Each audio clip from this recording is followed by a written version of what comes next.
હાલો, કેમ છો બધા? મજામાં? બધાને મારા જય શ્રી કૃષ્ણ. આજે આપણે એક વર્ષો જૂની એવી રેસીપી લઈ આવ્યા છીએ, સબ્જીની રેસીપી. હવે ઘણા લોકોના ઘરમાં બનતી હશે ને ઘણા લોકોના ઘરમાં નહીં બનતી હોય, ઘણા લોકોએ ટેસ્ટ પણ નહીં કરી હોય, પણ મારા મમ્મી બહુ સરસ બનાવતા હતા અને મારા ઘરમાં વર્ષોથી બને જ છે અને મને પણ આ સબ્જી બહુ ભાવે છે. એટલે હું જ્યારે પણ કંટોલા આવે ને ત્યારે આ સબ્જી બનાવું જ છું. અને કંટોલા એવું છે કે ચોમાસામાં જ મળે છે. આ સબ્જી છે એ ચોમાસામાં જ મળે છે, ચોમાસા સિવાય ક્યારે પણ તમને મળશે નહીં. તો આજે આપણે કંટોલાની સબ્જી બનાવશું, મસ્ત શાક બનાવશું એવું ટેસ્ટી ઘરની સામગ્રીમાંથી, અને એકદમ ઇઝી અને ટેસ્ટી બને છે. આ રેસીપી તમે મારી રીતે બનાવજો, બહુ સરસ બને છે. તો તેના માટે મેં કંટોલા લીધા છે.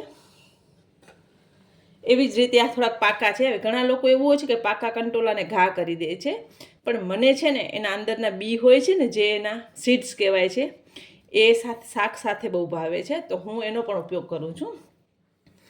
તો તેની સાથે આપણે ડુંગળી લીધી છે, મરચું છે, હળદર છે, જીરું છે, લસણ છે, મીઠું છે, લવિંગ છે અને તેલ અને પાણી. હવે લવિંગ વઘારમાં આપણે ઉમેરશું અને લસણની ચટણી આપણે ઉમેરશું. તો પહેલાં આપણે લસણની ચટણી હું કેમ બનાવું છું એ જોઈ લઈએ. મેં પહેલાં પણ વિડીયો અપલોડ કરેલું જ છે, છતાંય ઘણા લોકોને એમ થાય છે કે હું લસણની ચટણી કેમ બનાવું છું. તો ફરીથી એકવાર આપણે આ રેસીપી જોઈ લઈએ. લસણ લીધું છે, થોડુંક જીરું, અને મારી બધી રેસીપીમાં આ જ લસણની ચટણીનો હું ઉપયોગ કરતી હોઉં છું. સાથે થોડુંક મીઠું લઈ અને લસણને ક્રશ કરી લેવાનું છે. અને આ ચટણી ખાંડણીમાં જ બનાવવાની છે. તમારે આને શું કહેતા હો છો? અમારે અહીંયા ખાંડણી કહે છે, એને ખાંડીને જ બનાવવામાં આવે છે આ લસણની ચટણી. અને મારી લગભગ સબ્જીમાં હું આ જ ચટણીનો ઉપયોગ કરું છું. હું ભજીયા ઢોકળા સાથે પણ આ જ ચટણીનો ઉપયોગ કરું છું. જે અત્યારે આપણે ચટણી બનાવશું ને એને તેલ અને રાઈથી વઘાર કરી અને પછી હું એને ભજીયા ઢોકળા સાથે અથવા કોઈ પણ થેપલા છે કે પુડલા છે કે કોઈ પણ રેસીપી સાથે જો ચટણી જોતી હોય ને મારે, તો હું આ જ ચટણીનો ઉપયોગ કરું છું. આપણે લાલ મરચાંની ભૂકી એ પણ નાખી દીધી છે. સરસ મિક્સ કરી તેલ નાખી, જીરું નાખી અને વઘાર કરીને તમે એમ જ પણ આ ચટણી ઉપયોગ કરી શકો છો. તો આપણું સરસ મજાની એવી લસણની ચટણી તૈયાર છે, જે સબ્જીમાં આપણે અત્યારે લઈશું. તો આપણે એને પહેલાં એક કટોરીમાં લઈ લઈએ. અને આ શાક છે ને એ ચોમાસામાં ખાવું અને ટેસ્ટી પણ છે, અને તમારા છોકરાઓને પણ ખવડાવજો કે આપણા ગુજરાતી શાકમાં આ શાક પણ સરસ બને છે. તો એકવાર તમે પણ જો ટ્રાય ન કર્યું હોય તો ચોક્કસ આ શાકને ટ્રાય કરજો. ડુંગળીને મેં કટ કરીને રાખી છે. હવે કંટોલા છે એને આપણે ધોવાના છે, અને કટ કેવી રીતે કરવા એ હું તમને બતાવું છું. જે ઉપરનું થોડુંક આલું હોય છે ને એ ભાગ આપણે આવી રીતે કરશું ને તો નીકળી જાય છે. પછી એને આવી રીતે રાઉન્ડ રાઉન્ડમાં કટ કરી દેવા. ઘણાના ઘરમાં લાંબી ચીરી પણ કરે છે, પણ મારા ઘરમાં આવી રીતે થાય છે એટલે હું તમને એ જ રીતે બતાવીશ. આગળ પાછળનું ભાગ થોડુંક કાઢી અને આવી રીતે તમે કરો છો ને તો ઇઝીલી ઉપરનું જે કાંટા જેવું ભાગ હોય ને એ નીકળી જાય છે. અને આ સબ્જી એકદમ ટેસ્ટી લાગે છે. મેં તમને કીધું એમ કે ચોમાસામાં જ મળે છે, ચોમાસા સિવાય આ શાક મળતું નથી. અને મેં તમને જેમ કીધું એમ કે ઘણા લોકો પાકા કંટોલા ઘા કરી દે છે, પણ મને એના બી ભાવે છે સબ્જી સાથે, એટલે હું એનો ઉપયોગ કરું છું. તો તમે પણ આ શાકમાં બી સાથે કંટોલાનો ઉપયોગ કરજો, બહુ સરસ લાગે છે. તો આપણે બધા પહેલાં કંટોલાને સુધારી લઈએ.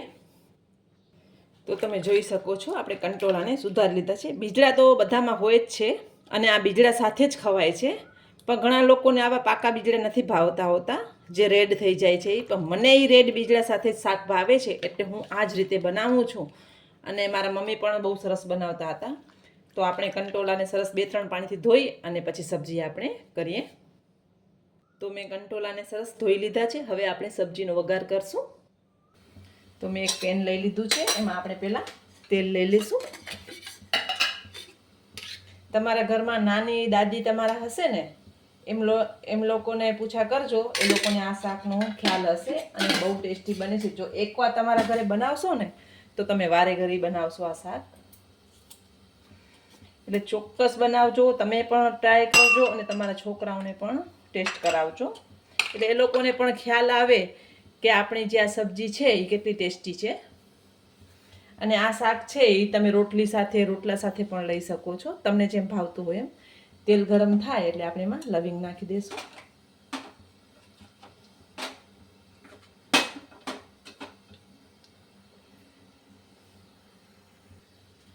તેલ ગરમ થઈ ગયું છે.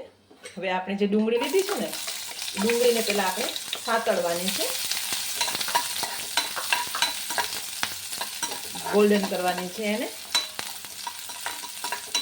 જે રીતે હું બતાવું છું ને એ રીતે તમે ટ્રાય કરજો, બહુ સરસ બને છે. જો તમને લસણ ન ખાતા હો તો તમે સ્કીપ કરી શકો છો, અને ડુંગળી ના ખાતા હો તો ડુંગળીને પણ સ્કીપ કરી શકો છો. તમારા ઘરમાં જે રીતે બનતું હોય લસણ ડુંગળી વગરનું, તો લસણ ડુંગળી વગર પણ તમે આ શાક બનાવી શકો છો. તેમાં લસણ અને ડુંગળીનો ઉપયોગ ના કરતા મીઠું, મરચું, હળદર છે અને લવિંગ ને તેલ એ નાખીને પણ તમે બનાવી શકો છો. પણ આ રીતે જો ખાતા હો લસણ ડુંગળી તો આ રીતે ચોક્કસ ટ્રાય કરજો. આપણી ડુંગળી સરસ ગોલ્ડન થઈ ગઈ છે. હવે આપણે જે ચટણી લીધી ને એ આપણે ઉમેરી દઈએ. હવે આ ચટણીને થોડીક ડુંગળી સાથે સાતળવાની છે, નકર એમાં કાચો ટેસ્ટ આવે છે લસણનો.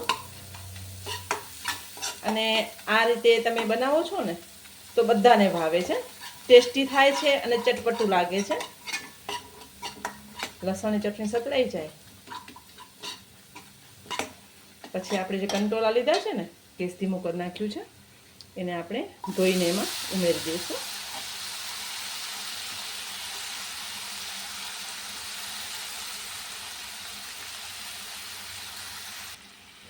તો મેં બધા કંટોળાને ઉમેરી દીધા છે એમાં. સરસ પહેલાં મિક્સ કરી લઈએ. અને ચટણીમાં આપણે મીઠું ઉમેરેલું હતું, પણ ટેસ્ટ કરીને થોડુંક તમે મીઠું ઉમેરી શકો છો. થોડીક આપણે એમાં હળદર લઈ લઈશું અને 2 મિનિટ કંટોળા જરાક તેલમાં અને ડુંગળી અને ચટણીમાં સકળાય પછી આપણે એમાં થોડુંક પાણી લઈ અને એને ચડવા દેવાના છે, ઢાંકીને ચડવા દેવાના છે.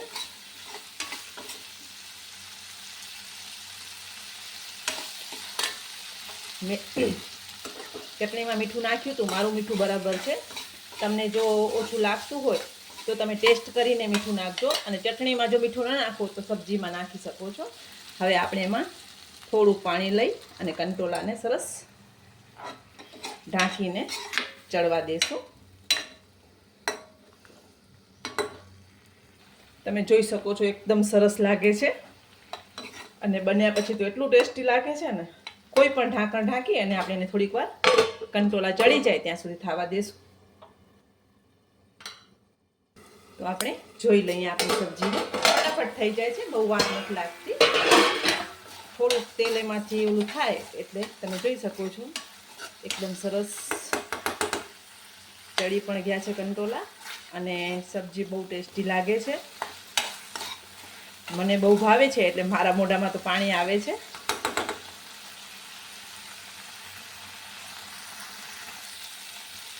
તો તેલ પણ સરસ છૂટી ગયું છે અને સબ્જીને સર્વ કરી લેશું. તો એકદમ ટેસ્ટી એવી આપણે કંટોળાની સબ્જી રેડી છે. સાથે મેં ગરમા ગરમ રોટલી અને મસાલા છાશ સાથે સર્વ કર્યું છે. કેમ કે છાશ એ અમારા ગુજરાતીઓના ઘરમાં છાશ વગર તો અમને જમવાનું ભાવે જ નહીં. કે છે ને ગળેથી નળીથી નીચે ના ઉતરે, એટલે છાશ એ અમારું સ્પેશિયલ પીણું છે. અને આ રેસીપી કંટોળાની કોણ કોણ ખાધી છે અને કોણ બનાવશે એ મને કમેન્ટમાં જરૂર બતાવજો, અને બનાવ્યા પછી કેવી લાગી તમને એ પણ મને ચોક્કસ જણાવજો.